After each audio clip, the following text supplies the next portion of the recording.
Our Land by Chris Beckett. Read by Scott Barclay. "The Romans, sir," said a girl with pepper glasses at the front of the class. Yes, that's right, Jessica, the Romans," agreed Thomas Turner.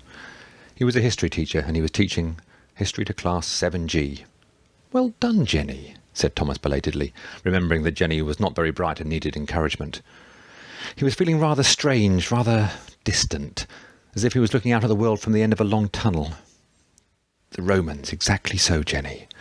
And who lived in these parts before the Romans? It was a hot day, he supposed, a hot stuffy day, and he was tired. From outside the open window he heard, with pleasure and some surprise, for he had never heard one so close to the school, the lovely song of a skylark. "The Britons," said a boy at the back called Edward. For some reason everyone hissed. Thomas was puzzled. He hadn't noticed before that Edward had a speech impediment. Why the animosity? He really was feeling very peculiar. Perhaps he was unwell. Perhaps he was anemic or something. "The Britons, Edward," he corrected. "The ancient Britons." But to his surprise, this sounded all wrong. So now, having corrected Edward, he corrected himself. "The Britons, rather. That's right, Edward. Well done.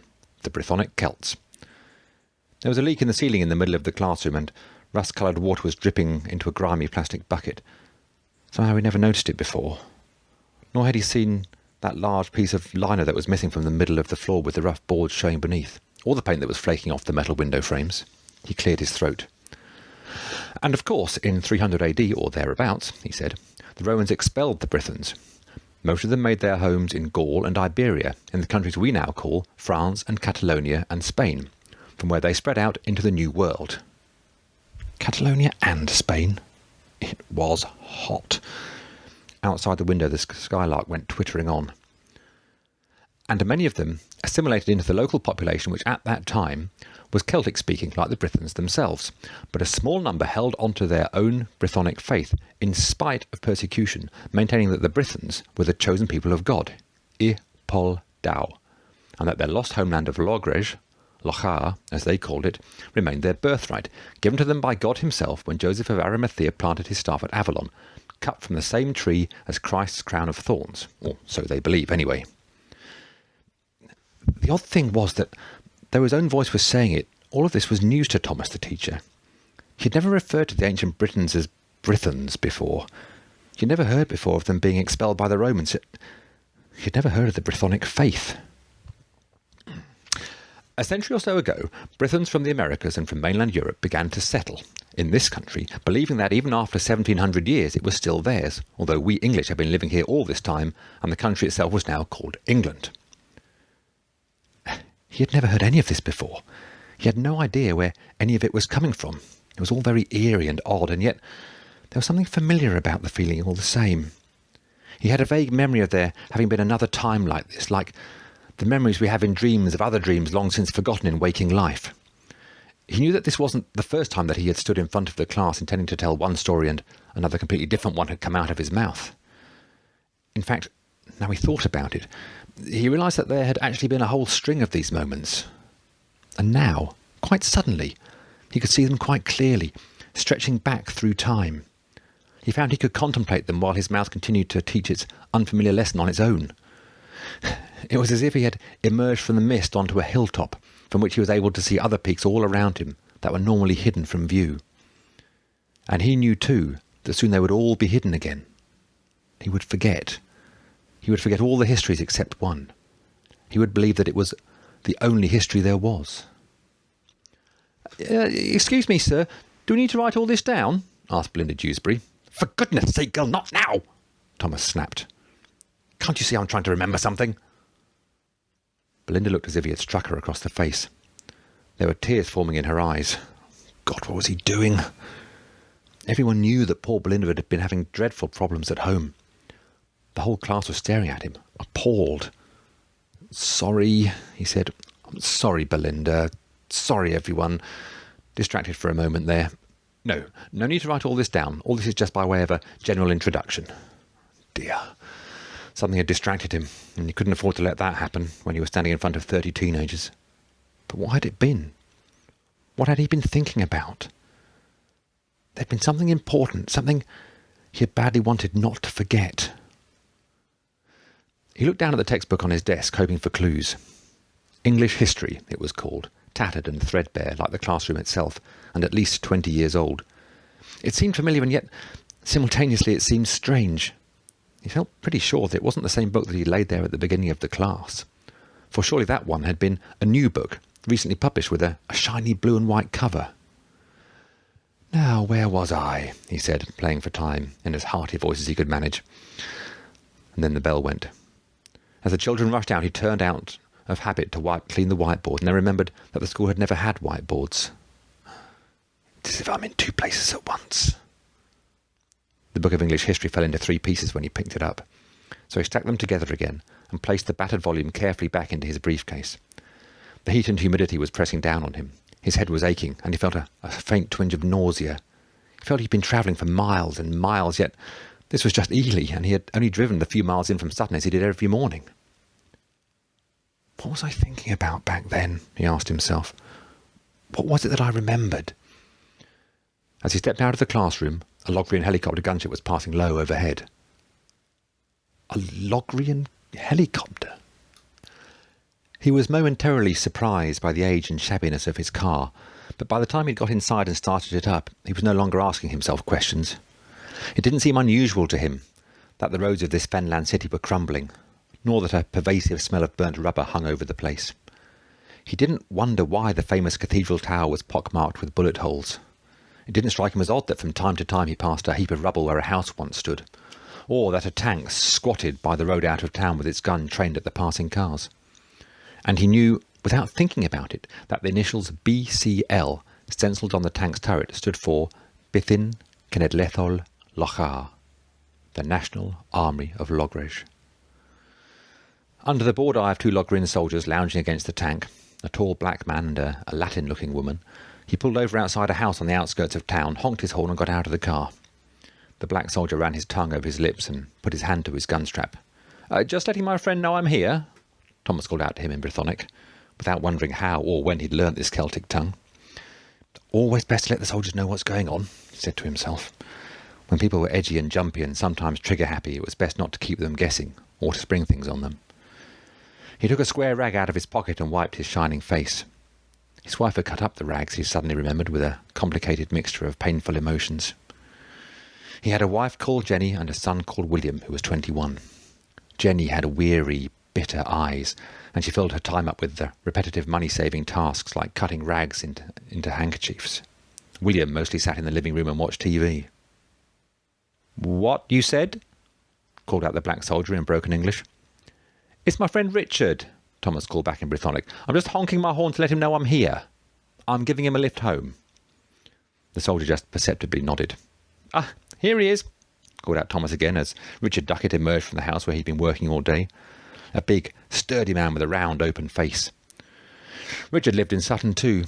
He had a son called Harry, who was a friend of William's, and a wife. Thomas felt a stab of grief. Richard had a wife called Liz, who was Thomas's first and only love. Richard was accompanied by a stocky stranger with close-cropped hair. "Hey, Tom," he called, giving a quick angry glance at the BCL. "Mind if Jack here comes too? He's been helping me out today." "No, that's fine," Tom said.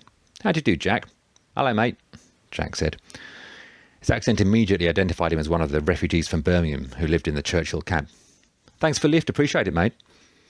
The 2 of them climbed into the car in a hot blast of plaster dust and sweat, Jack in the back and Richard in the front. Characteristically, Richard reached forward at once for the knob of the car radio. "It's no good, Richard," Thomas told him as he started up the car. "It doesn't work anymore." "Damn," Richard said. "Well, get home quickly, will you, so we can listen to the news there." "What news?" "What do you mean, what news? Haven't you heard? Blair has just cut a deal with the Britons. He's conceded the lost land." "How do you mean he's conceded it?" "He's agreed the existence of the state of Logres." "What? Are you sure? On what terms?" "On the basis that they'll let him return and set up a government of sorts here in part of the occupied area." "And the Britons have agreed to that?" Thomas asked. "To Blair coming back out of exile?" "Yep. They've agreed he can return and set up an administration in Ipswich." "Blair back in England, I can't believe it." "Don't know what he thinks he's playing at," said Richard, "but I bet the Britons can't believe their luck." It's bloody sold out, Jack said. Thomas thought privately that Blair had probably struck the best deal they were going to get. But he would have found it hard to say this even to Richard, let alone to Richard's friend. All the inhabitants of Churchill Camp had lost their homes, and pretty much everything else, when Birmingham was taken by the Brythonic militias and renamed Dinas Emrys, City of Ambrosius. Virtually all its English population had been driven out at gunpoint. A significant number had been killed. There was a BCL checkpoint just beyond Wilburton. 3 young Logrian soldiers stood beside the barrier, guns over their shoulders, and an armoured car parked beside them. The flag of Logres, the thorn bush on its golden field, fluttered over their heads. Thomas pulled up and leant out the window. "Sut daich chi hedw?" he asked the soldier, who came to check his papers. The soldier was surprised to have an Englishman ask him how he was in any language, let alone in Brythonic.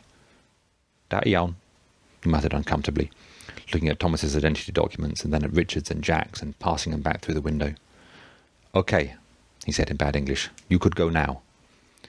He gestured to one of his companions to lift the barrier. "Wish you wouldn't talk to their language to them," muttered Richard as they passed through. "This is England. We're English. Why should we change the way we talk for people who came here from outside?" Thomas shrugged. "It gets me through the checkpoints quicker." "And it invariably winds you up," he silently added. "I speak Brythonic better than a lot of them do, actually," Thomas said. "I reckon that chap there would have been a lot happier talking in Spanish." Richard snorted with disgust. "Well, they're not really Britons at all, are they? They're Spaniards and Frenchmen and Africans and Christ knows what, who persuaded themselves that claim to have a distant ancestor from these parts entitles them to live here." Thomas said nothing. Not that he disagreed, it was just that he felt there was only so many times that it was useful to repeat the same point. "Want me to fix that radio of yours?" Richard asked after a while. He was good with electrical things. He had once, in more prosperous times, been the technical director of a large electronics company down in Cambridge. "It's probably not worth bothering," Thomas said, swerving to avoid a pothole. "It's as old as the car. 15 years. I'm surprised it lasted as long as it did." "Well, we've got to make things last nowadays, haven't we?" observed the Brummy Jack in the back. And then the radio came unexpectedly to life. "Of course, we must have the historic centre of London," Chairman Blair was saying in his disarming bloke next doorway, "including, the Houses of Parliament." "Oh," said Thomas. "Must have been a loose connection." "Shh," Richard commanded. "London is the capital of England after all," said Blair, though the Britons had always insisted that Llandane was a Celtic name and Londinium had been a Romano-Brythonic city long before the first Anglo-Saxon ever set foot there. "And of course, while we are prepared to recognise, the state of Logres, our people must have the right to return to their own homes if they want to." "I want to go back to Birmingham," said Jack the Brummy. "I don't want to go back to Dinas Bloody Emrys." "But look, we must be realistic," Blair said. "Logres is here to stay. We are going to have to make peace with our Brythonic neighbours." The radio was tuned to Radio England, a Flanders-based station set up by the exiled Free England Committee, of which Blair was the chairman.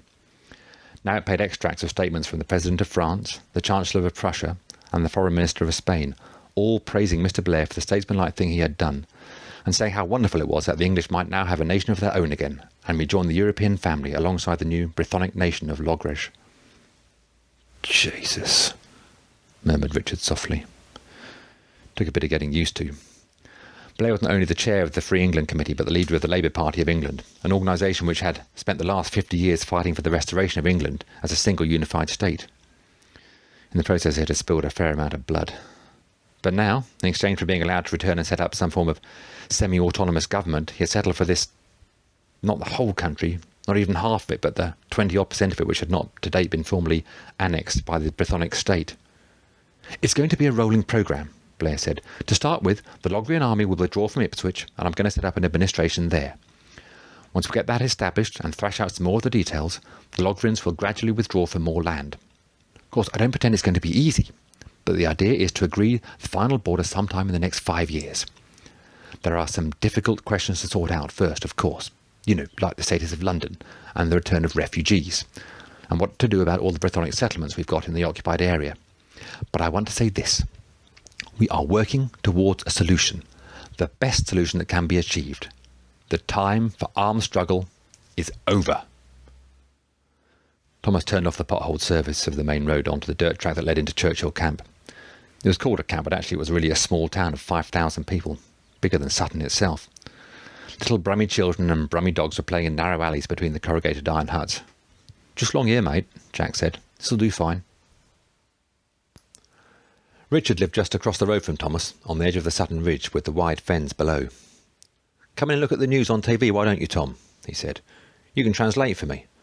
I'd really like to know what they're saying about this on the Brythonic stations. I don't know, Richard. I think maybe I should go straight home. Just for a bit, his friend pleaded. I do really want to know what they're saying. Thomas glanced guiltily across the road at his own house. He couldn't say he was particularly looking forward to going back to Jenny. She was so weary and flat and empty these days, and she was prone to a certain kind of thin, angry weeping which refused to be comforted or shared. And of course, he always looked forward to seeing Richard's Liz. OK, 10 minutes then. Richard led the way straight into the front room where his son Harry sat at a table, tinkering with the dismantled parts of a computer. All right, Tom, Harry grunted, bending down further over his task. Richard turned on the TV. On the screen, a well-known Logrian politician was holding forth. A big, dark Argentinian, Juan Francés, nay Juan Franco, was a powerful leader of the settlers' bloc. Now he was denouncing the new agreement in a fractious Logrian parliament. The countries of Eastern Logres, he bawled as if explaining something very simple to an exceptionally unintelligent and recalcitrant child, are every bit as much the sacred birthright of our people as are Western Logres, Northern Logres, Llundain and Dinas Emrys. The final frontier of Logres must include the whole of the historic kingdom of Arthur and Ambrosius. It must include not only the present state of Logres and the so-called occupied areas, but also Scotland as far as the Antonine Wall. To accept less would be to betray the legacy bequeathed to us by God. He made an exasperated gesture. I really can't understand what these Saxons keep whinging about, he exclaimed. They already have a country. It's called Saxony. The clue is in the name. Why don't they go back to where they came from? These people talk as if the last 17 centuries were nothing, Thomas said wonderingly, after translating for Richard. I couldn't even say exactly where Saxony is. Self-centered bastards, Richard growled. They nurture grievances from 2,000 years ago, but expect us to forget ours when they're still in living memory. They don't really see us as people at all. That's the difficulty, Thomas said. Their history and faith has made their destiny seem so self-evidently important to them that anyone who gets in their way is simply a problem. Why must you always try and understand them? Richard grumbled. Why should we care about their motives? Hello, Tom. It was Richard's wife, Liz, a lively, pretty woman with bright, restless, merry eyes, who Thomas had secretly loved since he was 15. As ever, a knife blade twisted in his heart. Oh, God, how different she was from his own wife, Jenny, across the road there, pale and colourless and flat at the bottom of her grey sea of misery. Coffee, anyone? Liz asked, quickly averting her eyes from Thomas's. Christ's sake, Liz, Richard growled. Never mind coffee. Come and watch this. Your own country's being sold. Oh, Richard, leave it, she said. It's no good for you, all this anger. You know the news now. We all know it. You can't do anything about it. Turn off the TV and talk about something else. But their son Harry, who'd been sitting quietly in a corner, backed his father up. You should be more angry, Mum, not Dad less. Where's your pride?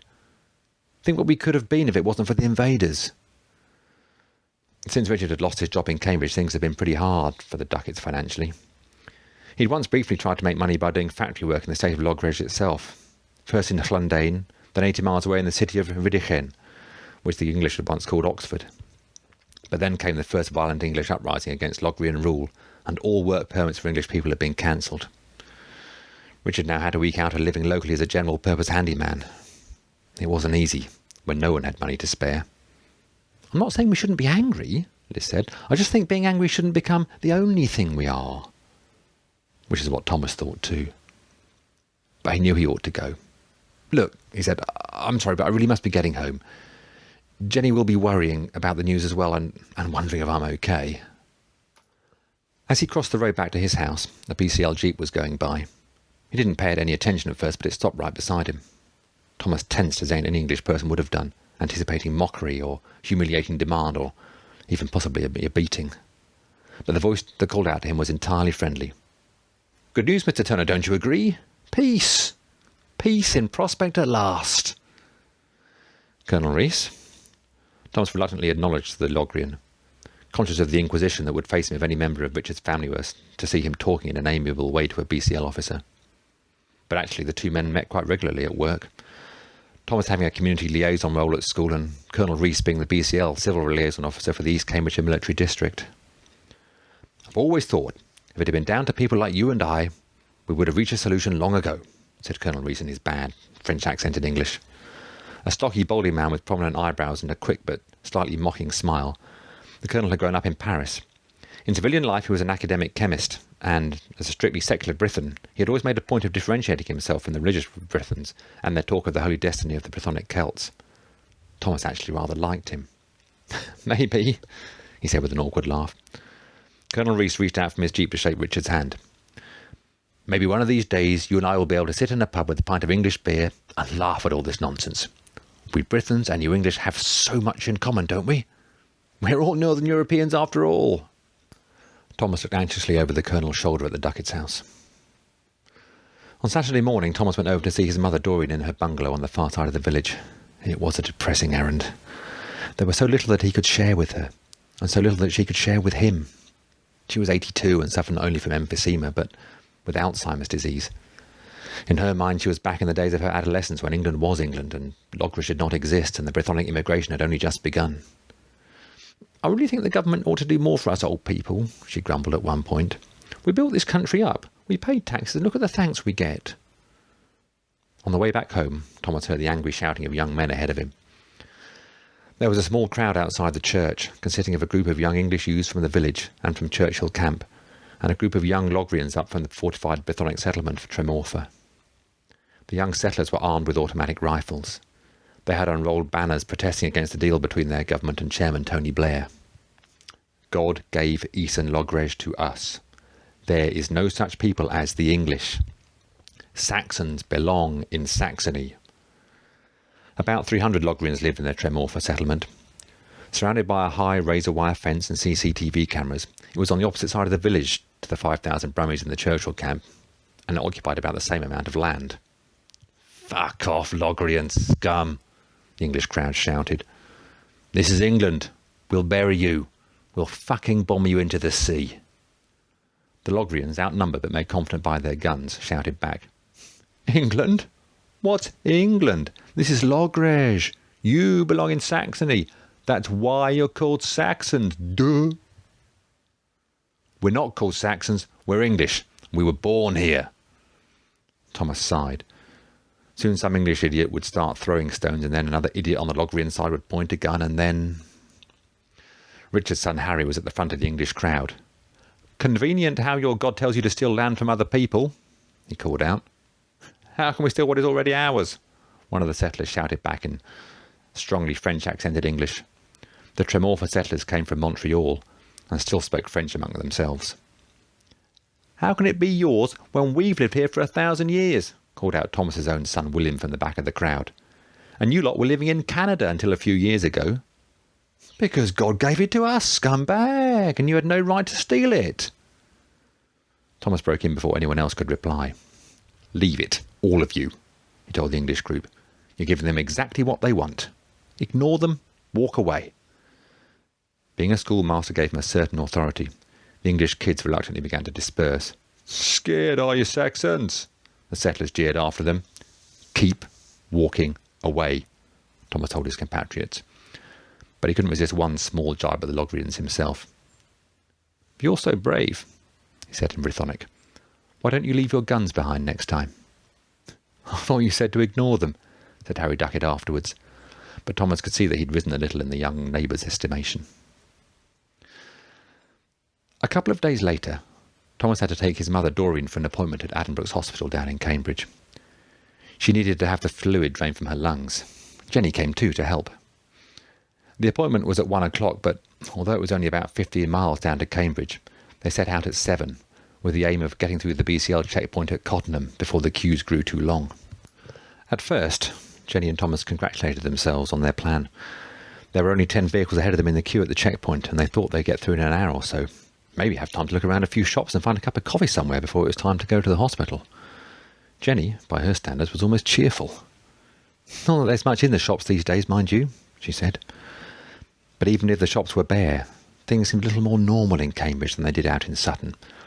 Sandwiched as Sutton was between the two sets of incomers in Churchill Camp and the Tremorfa settlement, in Cambridge you could almost imagine you were in a place called England, and not in that strange contested place called the Eastern Occupied Territories. 4 cars passed through the checkpoint. There were 3 young Logrian soldiers there, as usual, with an armoured personnel carrier. They asked for papers, peered into the vehicles, looked at luggage, asked people what their business was. It was slow and tedious, but there was no special problems until the 5th car reached the front. Perhaps the driver was known to them, perhaps he was deliberately provocative, perhaps the soldiers simply felt in the mood for a change of routine, but for whatever reason, suddenly the mood changed. The soldiers shouted at the young red-headed driver and his girlfriend to get out. Now, let's go, Saxons!" and proceeded to empty his suitcases out onto the road and poke through the contents with their rifle barrels. The man protested loudly. His girlfriend began to weep. Thomas looked at Jenny and saw the little spark of humour and hope fading once again in his wife's eyes. "We should have started earlier," she said flatly. "We should have known things would be slow just now." She clenched and unclenched her hands. Damn, she hissed. "We're so stupid. Stupid. We should have known." Things had been tense since the deal between the Logrian government and Blair. Rejectionists on both sides had accused their leaders of selling out and had begun to react with violence. It was obvious, at least with hindsight, that the soldiers were going to be on edge. The day was getting warm. "Why aren't we at the hospital yet, Tom?" whimpered Dorian in the back of the car. "I'm so hot. I'm going to need the toilet soon." Then the red-headed owner of the suitcase made the mistake of shoving one of the soldiers. The soldier, a Spanish-looking boy, ablaze with the full bloom of adolescent acne, rammed him against the personnel carrier, shoving his gun into the young man's face.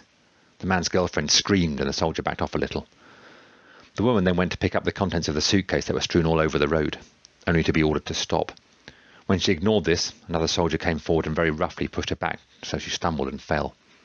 At this, drivers and passengers from other cars began to get out and protest. "What do you think you're doing? Leave her alone." "What's happening, Tom?" Doreen called out. "Why can't we go now? What's all this waiting for?" "It's all right, Mum," Thomas said. "It's just the soldiers." "What soldiers? Why are the soldiers here? Are we having a war?" It was no good trying to explain to her. She lived her life at a time before the occupation began, when the country called Logrish didn't even exist except in storybooks. "It's just the police, Mum, that's all." The soldiers were badly rattled by all the people getting out of their cars. For a moment Thomas actually felt sorry for them. They were only boys after all, younger than Jenny and Thomas's own son William, and there were only 3 of them there, alone in a hostile land where many people would cheerfully kill them. Suddenly one of the soldiers fired some shots in the air and everyone dived for cover. "Get back in your cars and wait," the soldier shouted. "Do you understand? In your cars now." Another half hour went by. Eventually the owner of the suitcase and his girlfriend, still unable to get through, jumped into their car, did a U-turn and roared back the way they had come, with much squealing of brakes and grinding of gears. The next car crawled forward. There were another 3 before Thomas and Jenny's turn. Behind them, another 20 vehicles were waiting. Even with all the windows wound down, it was now very hot indeed. "I need the toilet," Doreen whimpered. "I can't wait any more." Thomas got out of the car and called to the soldiers in Brythonic. "Excuse me, it's my mother. She's 82. She needs to go to the toilet. Could we just—" "You deaf or something, Saxon? I said stay in your fucking car." He got back in. After a few minutes, a spreading stench told him his mother hadn't been able to hold on. It was 1:45 by the time they got to the front of the queue, and Thomas and Jenny, nauseated by the stink, had both vomited out of the windows. The spotty-faced soldier ordered all 3 of them to get out so they could be searched. "Holy Joseph!" he exclaimed in Brythonic as Doreen climbed unsteadily out. "The old bag has shit herself." The other Logrians laughed. Thomas knew the best thing for everyone would be if he could contain himself. Doreen didn't understand Brythonic after all and had no idea what had just been said about her. But his nerves were at breaking point. "That's my mother you're talking about, you cruel, rude little boy." Immediately the soldier swung up his rifle and hit Thomas round the head with the barrel. "Who are you calling a boy, you Saxon arsehole?" Thomas was momentarily dazed. Everything moved in slow motion and seemed very far away. He remembered the strange sensation that he had had in the classroom a few days previously. This particular world, he realised, this particular England, this particular history was just one of many he'd passed through. It wasn't real. Or not real in the sense that all these people around him, English and Logrian, thought it was. Even the people weren't real in the way they thought they were. A spotty young boy from one imaginary nation had just struck a cautious old schoolteacher from another imaginary nation that happened to occupy the same space. The schoolteacher was Thomas Turner, aged 52 and born a few miles away in Sutton, Cambridgeshire. The soldier, Thomas didn't ask himself how he knew, was Private Salvador Gallego, aged 19, born in Madrid to a schoolteacher mother and a father who was a minister in the Spanish Brythonic Church. "Tom," called Jenny to him, fearful and yet somehow resentful too. "What are you doing?" There was a lark high above them, Tom suddenly noticed. Through all of this, its strange, rapid, angular little song went on and on. Thomas peered upward, trying to find the little bird, but it was hiding in the white-hot sun. "Yes, I'm fine. As a matter of fact, I'm just trying to spot the lark." Salvador Gallego, the acne-faced soldier, didn't have enough English to understand what Thomas was saying, but he was unnerved by Thomas's apparent indifference to the situation in hand. It seemed to him subversive. "Get back in the car, Saxon," she shouted at Thomas, "and take that stinking old woman away from here." The lark went on singing in the sun. Thomas considered the anger of the Logrian soldier with interest. Then his attention became drawn to a certain loud, high-pitched sound coming from nearby. It was a frail old woman called Doreen who had no idea where she was, or who the foreigners with guns were that had just hit her son around the face. After a moment he remembered that she was his mother, and that the weary grey woman was his wife. "It's all right, Mum," he said, smiling at her. "It's all right. Get back in the car and we'll have you sorted out in no time." He noticed a chill on his cheek, touched it and looked down in surprise at the redness on his hand. When Jenny and Thomas finally got home that night, their son William was in the front room playing video games with Harry Duckett. Doreen was to stay the night with them, and Thomas helped Jenny get her bathed and calmed down and tucked up in bed. Then he went to the kitchen and heated up the pasta that William had made for them 2 hours previously. Harry followed him. "How'd you get that mark on your face?" he demanded. He was like his father. In any other area of life, the Ducketts would be the first to forgive a wrong done to them. But when it came to the Brythons, they were implacable. They never let it rest. "It was the soldiers, wasn't it?" Harry persisted. "One of them at the checkpoint hit you." "It was my own fault, really." "What do you mean your own fault?" "Well, Did you attack him?" "No, but I called him a silly boy." "Good for you. This is our land. You've lived here all your life. So did your father and your grandfather before you." Thomas laid cutlery on the table for Jenny and himself. "I'm rather tired, Harry. I'm sure you're right. But I prefer just to forget it now, if you don't mind." "But that's all wrong. You can't just forget it, or they'll have beaten us. You might as well emigrate. Let them help themselves to everything." Actually, Thomas had been increasingly tempted to do just that. He could get a job abroad as a teacher with better pay and a life free of checkpoints and curfews and daily humiliations. He was getting tired of the struggle to hold on to the idea of England. He couldn't help thinking that perhaps England had had its day. "So what happened?" Harry pressed him. "If I tell you, will you let it drop?" "Okay, for now." So Thomas told him about being forced to stay in the car, about Doreen soiling herself, about the insulting comment and his reaction. Harry exploded. The callous bastards. An old woman of 82? In the country where she was born? How dare they? "You said you'd let it drop." "Yes, but..." Harry checked himself with difficulty. "Well, all right. But just for the moment." Jenny came down. She and Thomas picked at their pasta. William and Harry sat with them for a bit, William trying to make conversation, Harry dark and glowering in the background, saying nothing at all. Later on, Harry went out to meet someone and William and Thomas watched TV. Then Jenny went off to the kitchen and had one of her solitary little cries. Thomas kept thinking about that lark twittering in the sun and wondering what it was that it seemed to remind him of. In the middle of the night there was a series of explosions out on the fen. Thomas jumped out of bed and ran to the window. He couldn't see anything at first, but he heard gunfire, then silence. "What is it, Tom?" Jenny wanted to know. He shrugged and got back into bed. Neither slept. Half an hour later they heard the throbbing of helicopters low overhead. Not just one of them, but several going to and fro, their spotlights sweeping the village and from time to time flooding the bedroom with an ice-blue daylight that disappeared as quickly as it came. Some time later tanks and armoured troop carriers came clanking and rumbling into Sutton, and there were more spotlights, more icy, comfortless false dawns. "By order of the Eastern Logres Command," crackled a megaphone on a BCL jeep on the road outside, "this district is under indefinite curfew." "Remain in your homes," replied another megaphone over in the direction of the church. "Any Saxon found in the street is liable to arrest and detention. We will shoot if necessary." The first jeep came back. "Sutton Village and Churchill Camp are now subject to curfew under the Prevention of Terror regulations. Do not come out of your houses. Our orders are to shoot to kill if this is necessary to maintain order." The phones were still working at first. Villagers called one another. The story went round that someone had managed to get some sort of homemade rocket launcher in through the outer wire of the Tremorfa settlement. It had been set to fire 4 explosive rockets at 1 a.m. 2 settlers had been injured. Some said that a small child in there had been killed. So of course there'll be hell to pay, Thomas thought. The phones were cut off halfway through the morning, and then, at about 2 p.m, 5 Logrian soldiers with flak jackets and automatic rifles arrived at the Turner's house. They made Thomas and Jenny pull out every drawer and empty the contents over the floor. They made them empty their food cupboards onto the table and their coal bunker over the back lawn. They even slashed open bags of sugar and flour with bayonets and pulled up the fitted carpet in the hallway. An hour later the soldiers returned again. Thomas, Jenny and William were still scooping up the sugar and the coal and trying to get the torn carpet back into place. The soldiers said they were looking for Harry Duckett.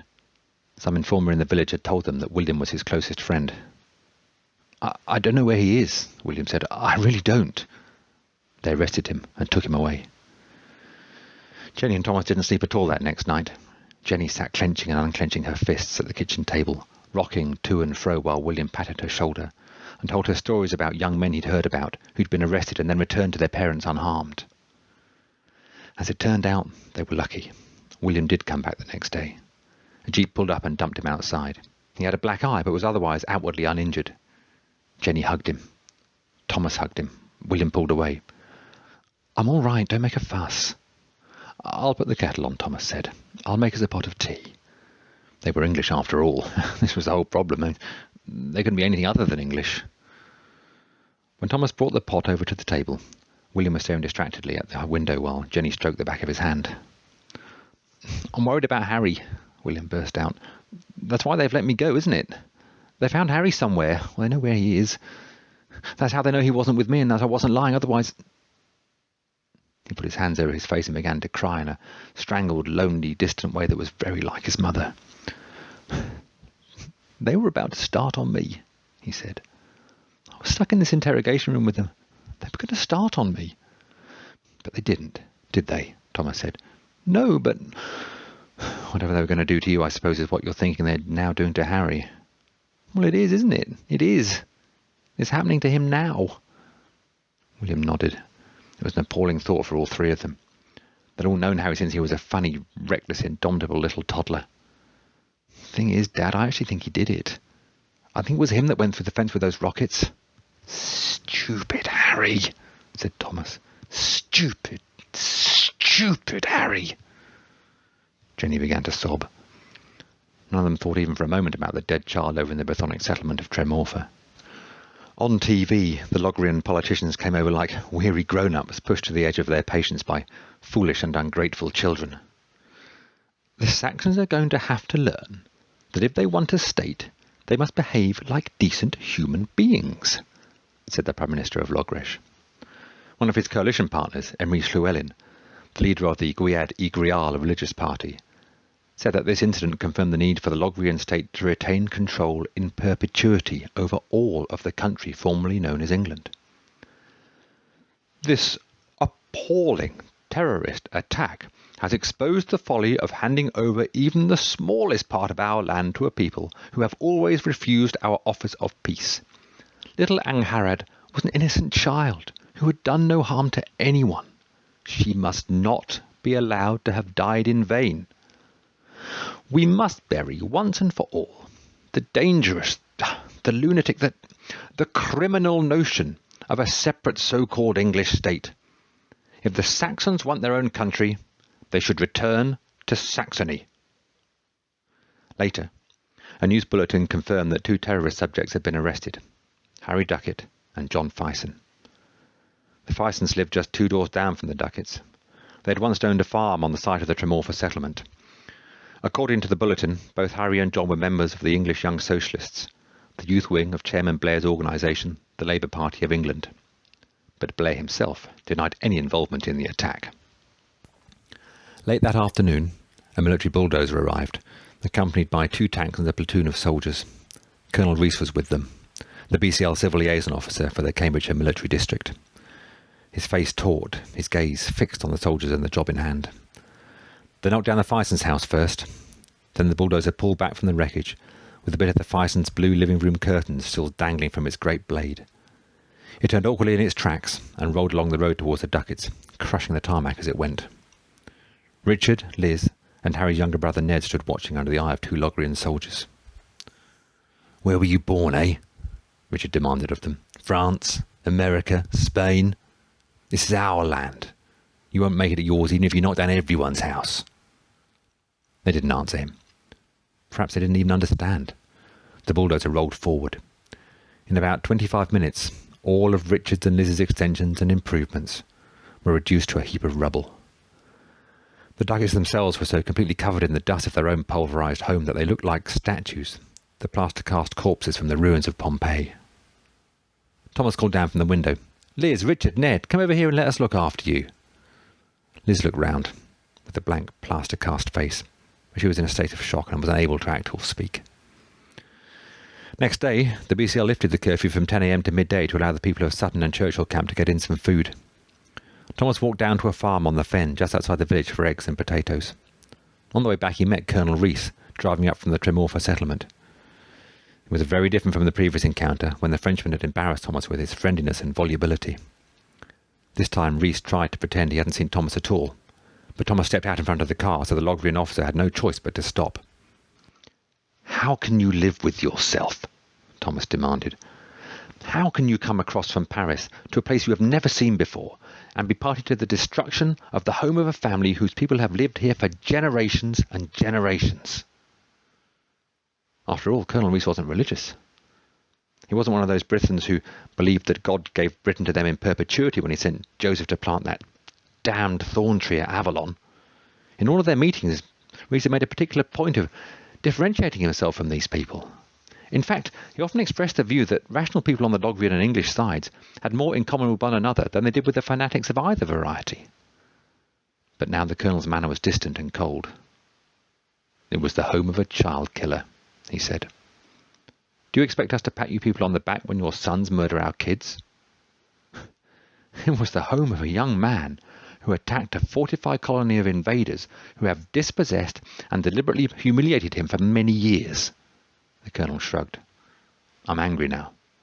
And maybe I will feel differently when I've had time to think," he said. "But right now what I feel is that you people are just going to have to find somewhere else to live. We've tried to be reasonable, but look how you repay us." "The English must leave England," Thomas began to say. "What kind of sense is—" He broke off. He felt strange, like he was looking into the world from the end of a long tunnel. "I'm sorry?" said Colonel Rees. Thomas noticed a skylark twittering far above them. "The English—" he began and stopped. On and on went the lark's song, like the song of sunlight itself. There was no chosen race. There was no them and no us. There was no England, no Logres, not deep down at the core of things. There was nothing like that, just the world itself, endlessly upwelling from non-existence. "We should try and remember," Thomas said. "Remember what?" Rees looked troubled. He was watching Thomas with a puzzled expression on his face, wondering why his neighbour had made him stop in the middle of his morning run. I just... Thomas broke off. Why on earth am I angry with this man? He wondered. All he could remember about Rees was that he was a Welshman, a research chemist from Aberystwyth, and that he'd moved to the area a few months previously to take up a post at Cambridge University. Thomas had always thought he seemed quite interesting and nice. What could he and Rees have possibly found to quarrel about? He shrugged and stepped aside. Rees nodded, gave him a puzzled but not unfriendly smile, and set off on his run again. The lark kept on singing. Thomas was standing on the wide, flat, empty fens, but once again he had the feeling, though only very fleetingly, that he was on some kind of hilltop, looking out at the other hills that were normally hidden from view. Then the feeling was gone. Thomas remembered that he had a lesson to prepare about 1066 and the famous victory of Harold the Great over the Normans. It was the last time, of course, that a foreign army had ever set foot on English soil. And he remembered, too, that when he got home, Liz would be there, his dear wife of 20 years, who he loved with all his heart. For some reason, he found both those thoughts immensely reassuring.